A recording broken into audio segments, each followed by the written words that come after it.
Good evening. This is the December 9th meeting of the Zoning Board of Appeals. First up, we have an extension. This is appeal number 2018-22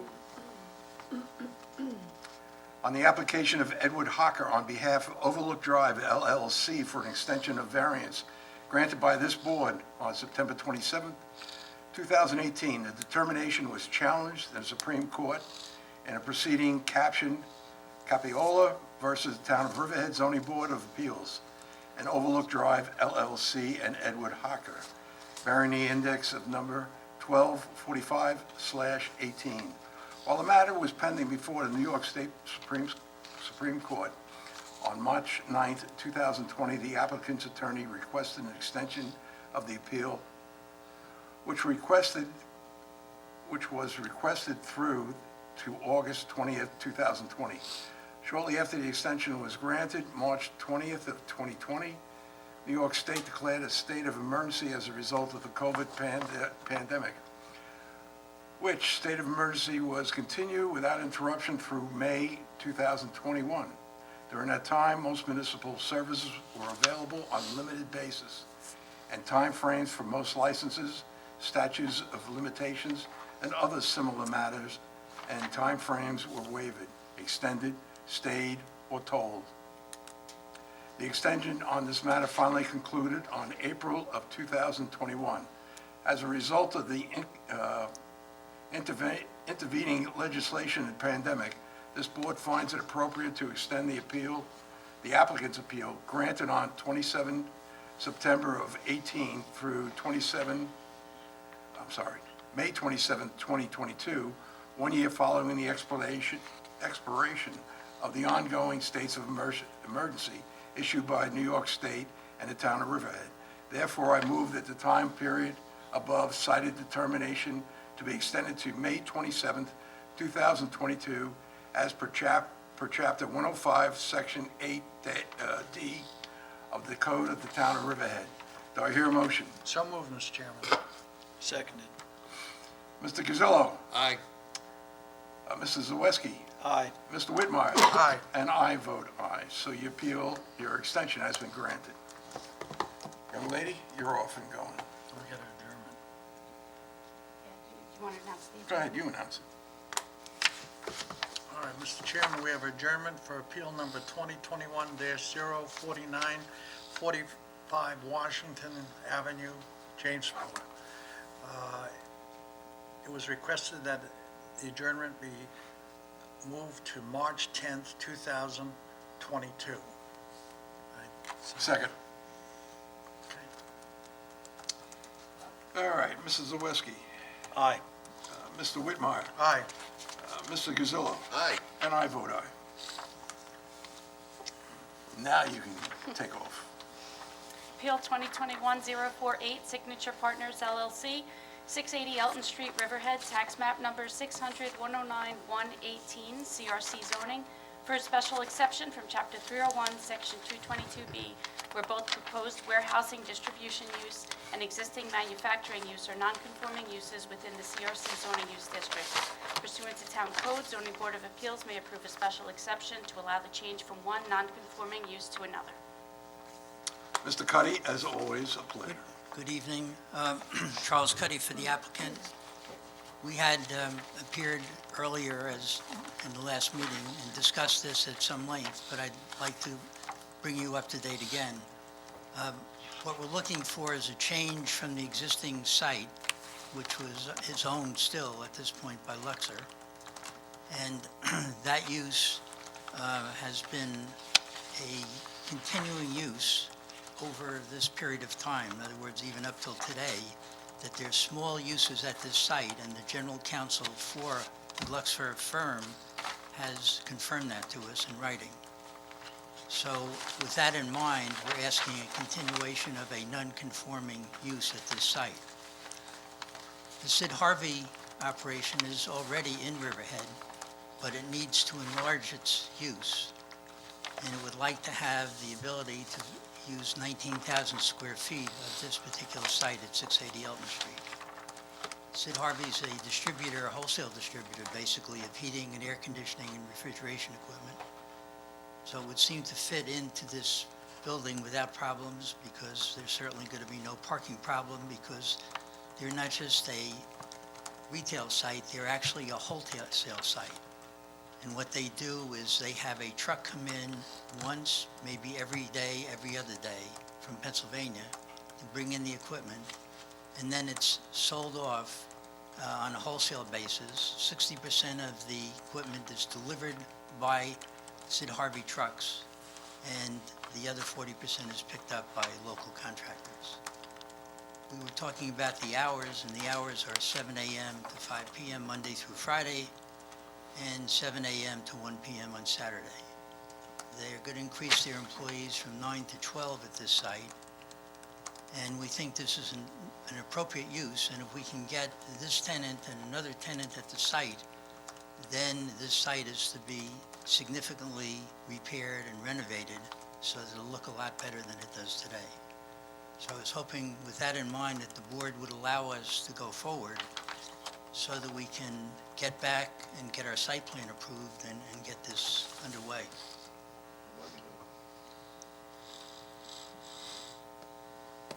Any of the board members have any questions? I don't have any questions. I think the hours that you mentioned also fit into the code that's cited for that Yes. property. So Yes. it's not, we're not given any special hours, that's allowed. That's a permitted, allowed time period. Okay. Anybody out there? Anybody have anything else? Anybody on the floor have anything to say? Nobody? No objections? No? Okay. Let's hear a reading. Okay, I move that the appeal of Signature Partners LLC, 680 Elton Street, Riverhead, Suffolk County Tax Map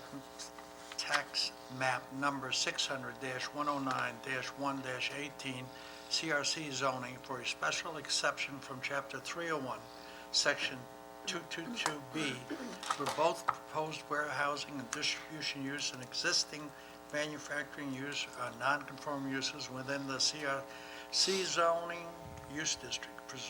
Pursuant to Town Code, Zoning Board of Appeals may approve a special exception to allow the changes from one non-conforming use to another. In accordance with the application, be granted. In accordance with the application sketches with amendments thereto, if any, file with building inspector. There's too many words in these things, okay? I'll second. Mr. Gazzola. Aye. Mr. Whitmire. Aye. Mr. Zawiski. Aye. And I vote aye. Thank you, Mr. Cuddy. Good luck. We appreciate it. Thank you. Appeal 2021-053, Nasri and Teresa Munfak, 408 Sound Shore Road, Jamesport, tax map number 607-110, RA40 zoning, for variances and or relief from Chapter 301, Section 9A1A, where proposed detached garage and front yard and accessory structure is not permitted in front yard, and Section 9, where habitable space and accessory structure is not customarily incidental to a single-family dwelling. Mr. Cuddy, like Ernie Banks, let's play two. Go ahead, what do you got? I think you've probably seen the survey in this site. It's virtually impossible to do anything but put a garage in the front yard because of the nature of the site being virtually a dogleg type lot. Beautiful applicant- spot. I mean, The applicant is here, Mr. Monfort is here, and he, I think, can address the board after I get through, but I think he's done two things. He's gone to his neighbors, and his neighbors have given him letters of support, approving, yes. and they're very happy that I think he's doing it. He also has, and I'll give this to the board too, he has set forth the reasons for doing it, and I have copies, and I'll give those to the board. Okay.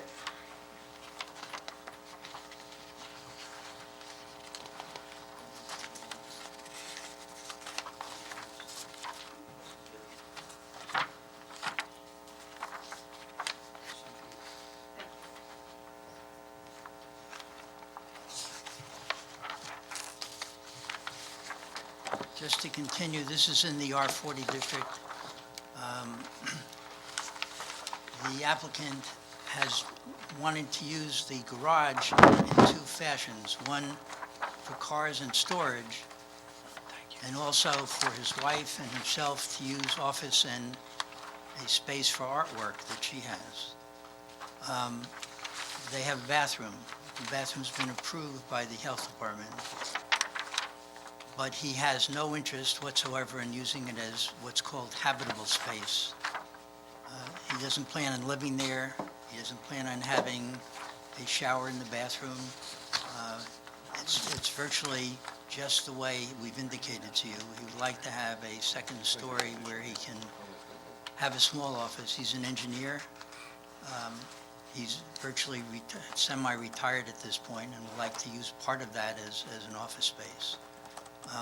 Again, there's no other place on that lot where you can put a garage. Okay. So I think he would just like to briefly address the board. Well, we'd like to speak to him, too. Please, step up. And if you kindly raise your right hand, do you swear to tell the truth? Nothing but the truth, so help you God. I do. Kindly state your name and your address. Nasir Manfa, 408 South Shore Road, Riverhead, New York, 11901. We have purchased this house about 30 years ago, and it was a second home for us. In 2019, my wife retired from the Port Authority, and this year I am semi-retired. I'm working 3 days a week now. Last year, because of the pandemic, we end up living here full-time, and we decided to retire, in a sense, in Riverhead, and we registered for to vote in the town. So the house became our primary residence. Obviously, the house is small. We have very limited storage capacity, and it wasn't very easy to work from home. The fact that my wife has hobbies of art and sewing and other stuff, and I need a space to do some consulting work, some additional work, and so on. And I teach at Columbia University, so I need to prepare for classes and so on. And that's why we would like to have the second space. We ask for a bathroom, but no kitchen, and we got approval from the health department for building the secondary structure. The problem is the house or the property is it's a dog leg shape, flag lot shape. The driveway is a common driveway to us and our neighbor at 412, who, by the way, supported us in doing that.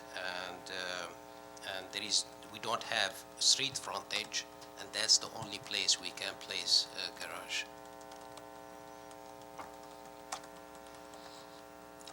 That's all you got to say? And I would appreciate if you approve it. Well, I'll tell you what, I wish we had government officials that had a 30-year plan and looked ahead and planned like you have. It's a beautiful little spot down there, and I have no problem with it myself, but any of the board members have anything to say? Yes, I mean, Mr. Cuddy pointed out that there'd be no shower in the bathroom, and there'd be no kitchen. Those are things that we kind of are a little touchy about because we don't want it to go into an apartment. And he stated that it would not be inhabitable space, so that's great. That's on the record. Right. Would you oppose this, as putting that as a condition? No. Now, why would I oppose that? What do you teach at Columbia? What do you teach at Columbia? What do you teach at Columbia? Engineering courses in tunneling underground construction. Okay. Can't use it. Dan, you have anything? No. Anybody else? Beautiful spot. Anyone out there have any problems with this application? Hi, Mr. Well, then, Chairman. let's hear a reading. Mr. Chairman, I moved that the appeal of Nerys Nasri and Therese Montefort, 408 Sound Shore Road, Jamesport, SCTM number 600-7-1-10, RA 40 zoning for variances and/or relief from Chapter 301, Section 9A, Subdivision 1A, where proposed detached garage in front yard and accessory structures not permitted in front yard And Section 9, where habitable space in accessory structure is not customarily incidental to single-family dwelling, be approved in accordance with the applications and sketches with amendments thereto, if any, as filed with the building inspector, with the condition that there be no kitchen nor shower in the bathroom. So moved, Mr. Chairman. All right. Second? I second. Mrs. Zawisky, Aye. Mr. Whitmire, Aye. Mr. Gazillo. Aye. And I certainly vote aye. So I wish you the best of luck. You have a beautiful site down there. Enjoy it. Good If you luck. looked ahead 30 years and you grabbed that spot, God bless. Good for you. And of course, you have the best attorney in town, so. All right, enough of that. Let's continue on. Appeal 2021-009, Ingrid Schmelzer, 2203 and 2169 River Road, Calverton. Tax map numbers 600, 138-1, 16.1, and 19, RB 40 and RFC zoning, for variances and/or relief from Chapter 301, Section 15A2, and Section 165, where 8-foot deer fence in front yard and side yard, and maximum height permitted in front yard and side yard, and rear yard is 4 feet and 6 feet respectively. And who's to be heard on this? Step up and be sworn in. Go for it.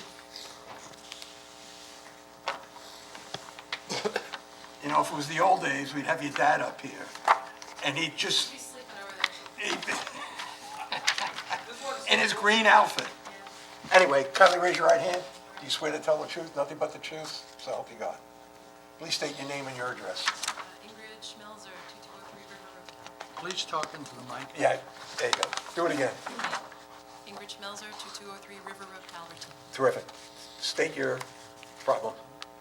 I put up a deer fence, and it's 8 feet tall as opposed to it being 4 feet in the front and 6 feet on the sides. I thought if I'm gonna Got to speak into the microphone. if I put a fence up, I might as well put something up that's gonna Work. keep everything out, that's gonna work. So, if I was gonna spend money on the fence, I spent one on There's a lot of that Olympic fence. deer out there. 6 foot is nothing. Yeah, well, this is 8 foot, and it does help, Okay. definitely does help. It's good. Schmelzer, what do you grow in there? Anything, or in this property? It's a large piece of property. Yeah, well, I've tried my gardens, and the deer would wipe it out, and there's a few fruit trees, and the deer would wipe it out. So hopefully, I can start things now, and they'll stick around, and we can use it. Sounds good. So all these buildings are used for what, storage of equipment or things like that? Pretty much, yeah, right now, yeah. Remnant of the duck farm, a lot of it. Wow, that was a long time ago. Yeah, well, one of them is probably pre-Civil War, the one barn. Wow. There's very old things in there. I don't have any problems with this. Anyone else have a question? Anybody else? Anyone else have a problem with 8-foot deer fences? Save their properties? No? Let's have a reading. Sure. So appeal number 2021-009. I move that the appeal of Ingrid Schmelzer at 2203/2169 River Road, Calverton, Suffolk County Tax Map numbers 600-138-1-16.1 and 19 RB 40 and RFC zoning for variances and/or relief from Chapter 301, Section 15A2 and Section 165, where 8-foot deer fence in front yard and side yard, and maximum height permitted in front yard and side yard is 4 foot and 6 foot respectively be approved. You know, yeah. So moved. Second. Mr. Gazillo. Aye. Mr. Whitmire. Aye. Mr. Zawisky. 100%. And I certainly approve too.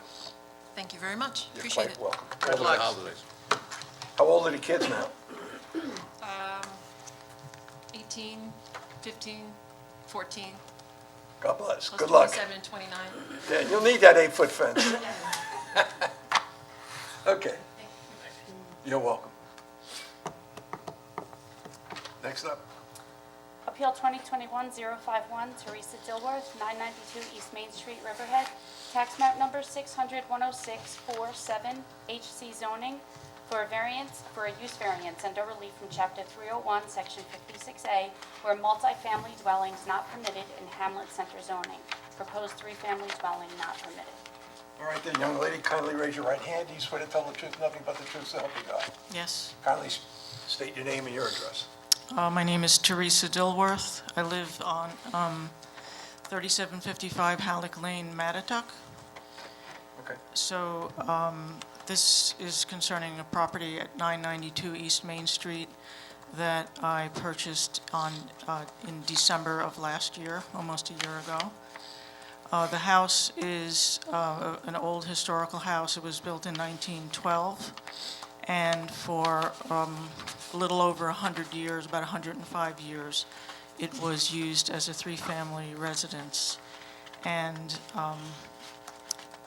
around 2016, about 5 years ago, it was abandoned basically, and it went into a very dilapidated condition, and no one lived in it for the last 5 years, and it was in bad shape. And so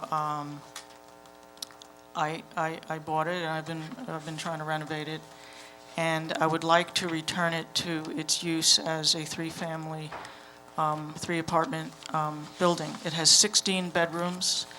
It has 3 kitchens, 3 bathrooms, 3 living rooms, and then there's 3 apartments. Each apartment has, 2 of the apartments have 2 bedrooms, and 1 of the apartments has 3 bedrooms. And it's a big old grand, wooden Riverhead house. And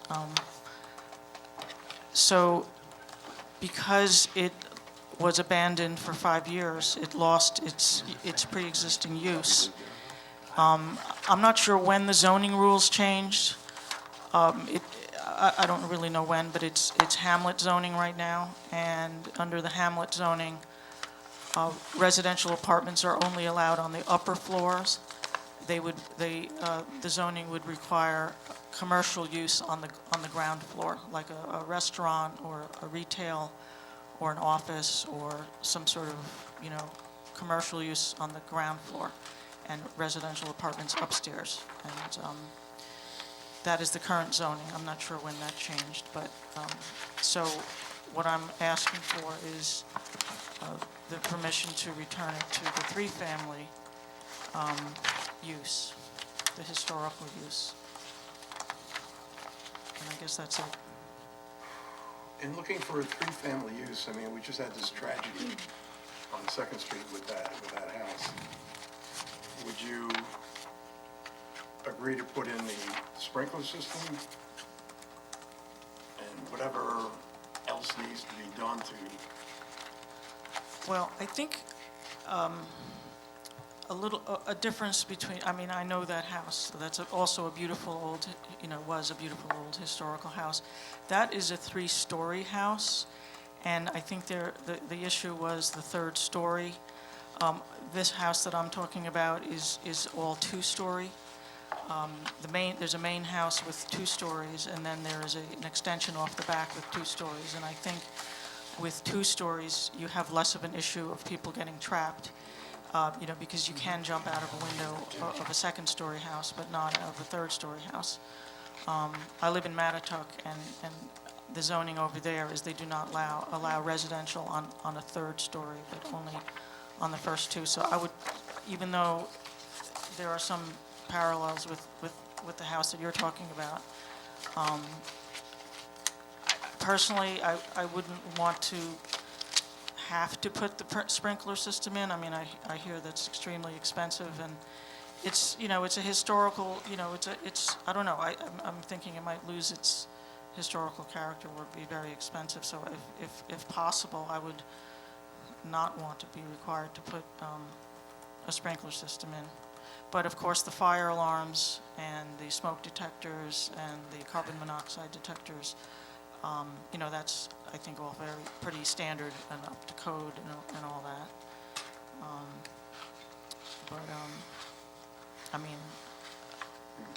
How far along are you on the remodeling on the inside of the house? Well, I don't have the, I'm not very far on the inside. We're doing what we can without the building permit, because I can't get the building permit until it's decided what the uses are, right? The building inspector wanted me to come and, come to the zoning board of appeals first and, clarify, the three separate sections or whatnot before, I started to get permits for, bathrooms and kitchens. I mean, I'm not planning to change anything in terms of kitchens or bathrooms. Everything's going to be exactly the way it was. It's more restoring it rather than, I'm not knocking down walls, I'm not doing anything. It's more, I want to restore it. In some places I have to, I'm replacing wood flooring, I'm putting, moldings back, and returning it, I'm trying to return it to the way it used to be. It was a nice, grand old house. You can tell that it was a nice house back then, but it fell into disrepair. So that's, that's what I would like to do. I mean, if I don't get, the variance, then I will go with whatever the zoning code says, which means sort of a restaurant or a retail in the lower floor, and then the apartments, up above, and then the apartment in the back. Now, the reason I would prefer the residential on all three units is because of the parking. There isn't a lot of parking, for a restaurant or a store. It was really built and used for over 100 years as residential, where, you might have one or two cars per residential unit, but it's not like it's a commercial establishment where you have a bakery or a deli or, cars coming in and out all the time, where you might need, delivery trucks and, employees have to park, and then, employee and customers. So, for that reason, I think, also, I think it has gardens, which I'm restoring, and, lots of gardens all around. It's really more of a residential, I would say, and like I said, it had been a residential for 105 years. The neighbors next door have two family houses, which again predate the zoning, and there's some commercial on the other side. And, so there's a mix of commercial and residential, and which is, the Hamlet zoning is supposed to be kind of a mix of residential and commercial. So I think it fits in the character of the neighborhood and the, the historical nature of the house as well, to be residential versus commercial. Do you have any plans drawn up with an architect or anybody with what it's going to look like? I mean, how it's broken down? Yeah, there are plans. It's the existing house. I mean, there are no changes. It's just what it was. I mean, all, the doors, the windows, everything it's really, there are no, I mean, it's, the floor plans are the floor plans. I mean, I'm not really changing anything. I mean, I'm replacing, like, so for example, there was some water damage through the roof because of the neglect. There was some holes in the roof, and some, kitchen counters and kitchen cabinets got wet and on the upstairs apartment, and, rotten and wet. So, I had to take them out, but I would put them back in the same place, the same counters, the same sinks, different new sinks, but in the same place. So, Excuse me. Dawn? Yeah, Would you like to add anything to this? I guess the only question I really had is the work completed here, but close out your building permit yet, or? no. You haven't started? I had a permit to repair the roof. That's the first thing I did was, as soon as I bought it, I had a permit for that. And then the other permit, it's been pending. I mean, I actually am just renewing it now because I needed a DEC permit because it is on Mill Creek. It's on a wetland. So, it takes like 5 months to get the DEC permit. And then also the chief building inspector wanted me to go through the zoning board first and clarify, is it a three-family or is it, a two-family plus a commercial, so in terms of like what kind of construction I would, do. I mean, you know, like if I, Or did the town's records show it as a three-family? Have you put anything into the application that shows it was a three-family? I mean, there are some neighbors that live nearby that are relatives of the people who used to live there. And, So that would be good if you would want them to speak, and then All right then, fellas, step up to the podium. I think maybe you would want a reserve decision. Look Yeah, at we're the definitely building gonna reserve department decision, record, yeah. Right, and so take a look there.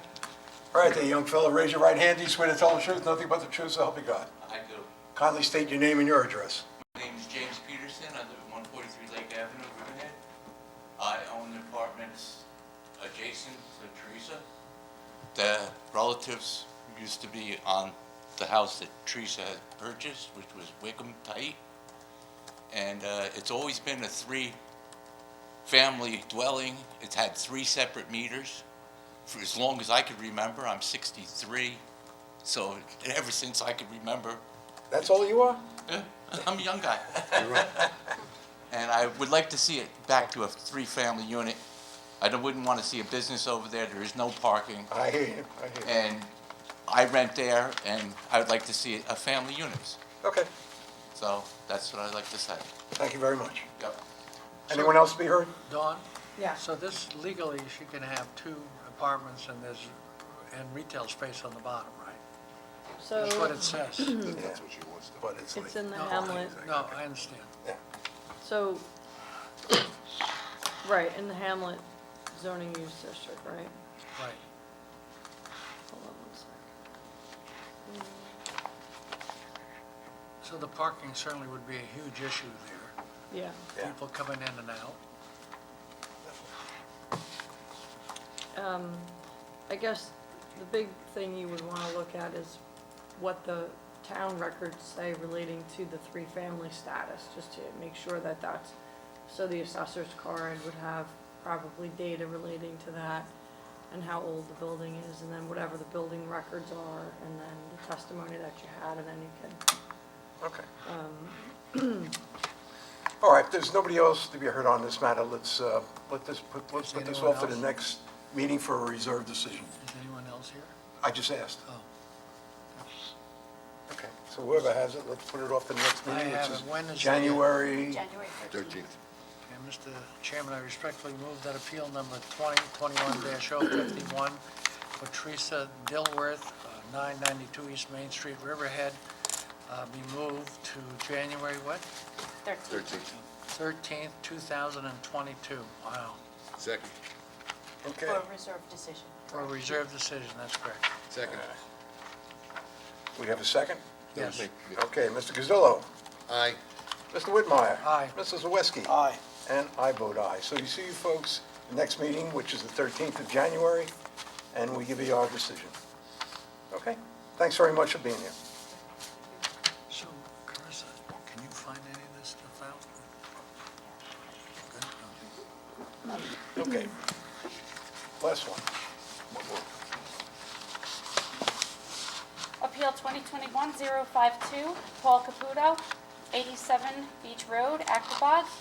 Tax map number 600-113-215, RB80 zoning, for variances and a relief from Chapter 301, Section 31, where proposed lot coverage is 45.68% and maximum permitted is 15%. Section 29A1C, where a 10-foot by 11-foot pergola is 5 feet from the side property line, and minimum required is 20 feet. Where 14 by 14-foot deck attached to garage and shed, a minimum separation between structures must be at least 10 feet. Section 29A1D, where 7.9-foot and 12.2-foot shed is 2 feet from garage, and minimum required is 10 feet. As always, Ms. Judge, always a pleasure to see you with, Good evening. Good evening. Kimberly Judd, 737 Roanoke Avenue, Riverhead, North Fayette. The applicant, my client, Mr. Caputo, is also here. This is a small lot in the Aquabog area. It's a little under 20,000 square feet, and the back of the property borders on Meeting House Creek. It's in the RB80 zoning district. It has a letter of pre-existing use for a 1.5-story wood frame, single-family residence with a 2 1/2 car detached garage and electric boat ramp, and also a CO for a covered front porch. And I don't know if I'm going to say this right, but this lot is part of Lot 9 and 10 of the map of Huckabauk Park, is that correctly said? Which was filed in 1925. I don't know if you've seen it, it's a small house. The applicant proposes to renovate and construct an addition to the existing house. So currently, the first floor of the house contains a living room, a kitchen, a bathroom, a pantry, and a bedroom. And then the second story has a small bedroom and a small bathroom. And what the applicant is seeking to do is to add a covered porch to the rear of the house, convert the existing bedroom on the first floor into a family room, and construct a new bedroom on the north side of the house. So if you take a look at the survey, you see the shaded area on the survey, that's where the new bedroom would be. The current bedroom counts 2, and it'll stay at 2. They're going to make the bedroom on the second floor bigger and the bathroom bigger. Now, he doesn't need any variances for the addition.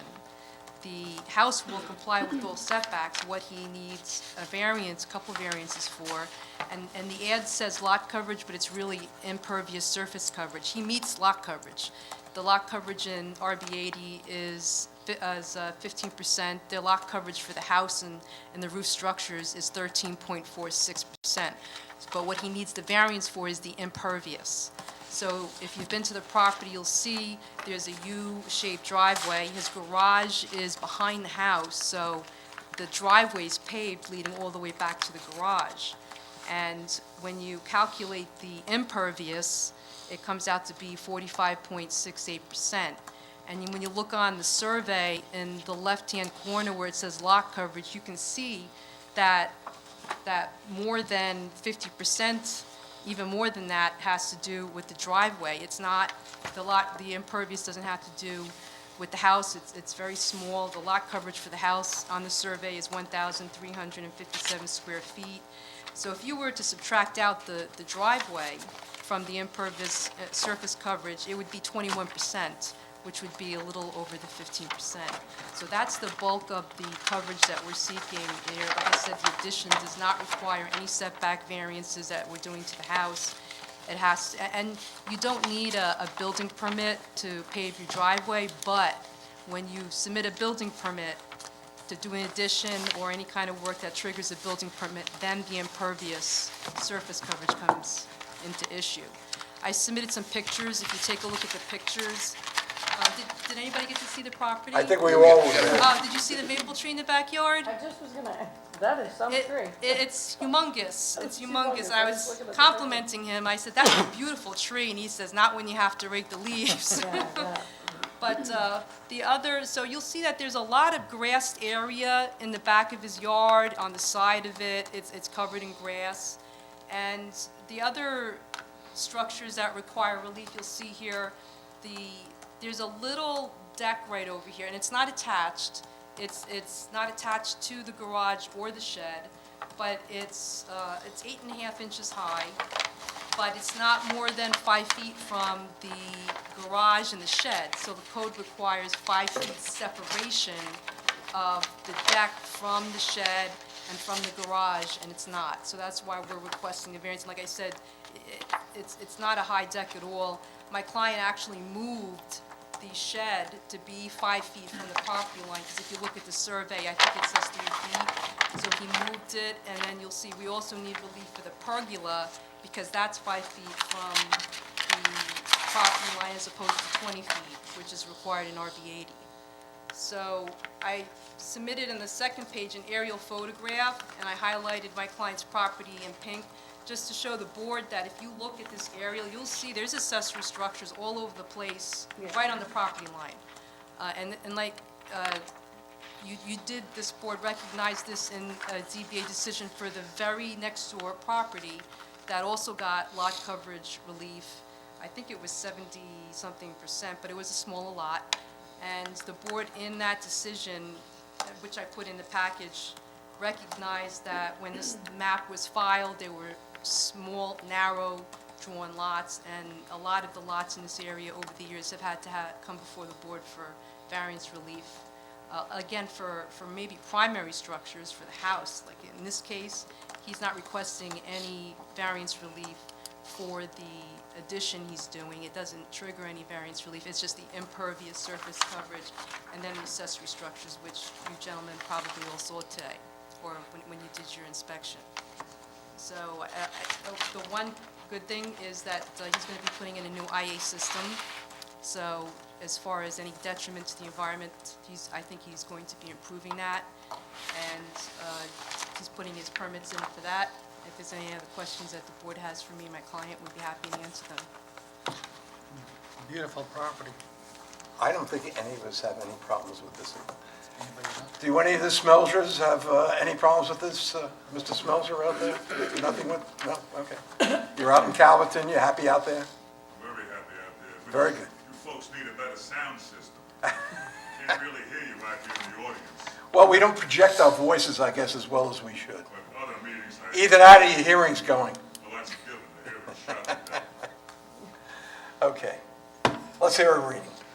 Mr. Chairman, respectfully, I move that the appeal of Paul Caputo, 87 Beach Road, Aquabog, SCTM number 600-113-2-15, RB80 zoning for variances and/or relief from Chapter 301, Section 31, where proposed lot coverage is 45.68% and maximum permitted is 15%.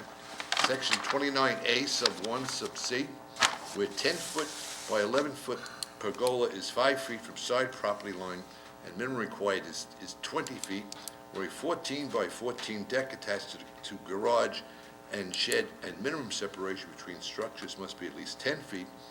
Section 29A, sub 1, subdivision D, with 7.9 feet times 12.2 feet shed by 12.2 feet shed is 2 feet from garage and minimum required is 10 feet, be approved in accordance with the applications and sketches with amendments thereto, if any, is filed with the building inspector. So moved. Second. Mrs. Zawiski. Aye. Mr. Whitmire. Aye. Mr. Gazillo. Aye. And I vote aye. So your appeal has been granted. And best of luck. Have a Yes. great holiday, Take care. everyone. Nice house. Do I hear a motion to accept the minutes of last meeting? So moved. All in favor? Aye. Do I hear a motion to adjourn? So moved. All in favor? Aye. Thank you very much. Gonna slice of heaven. Night.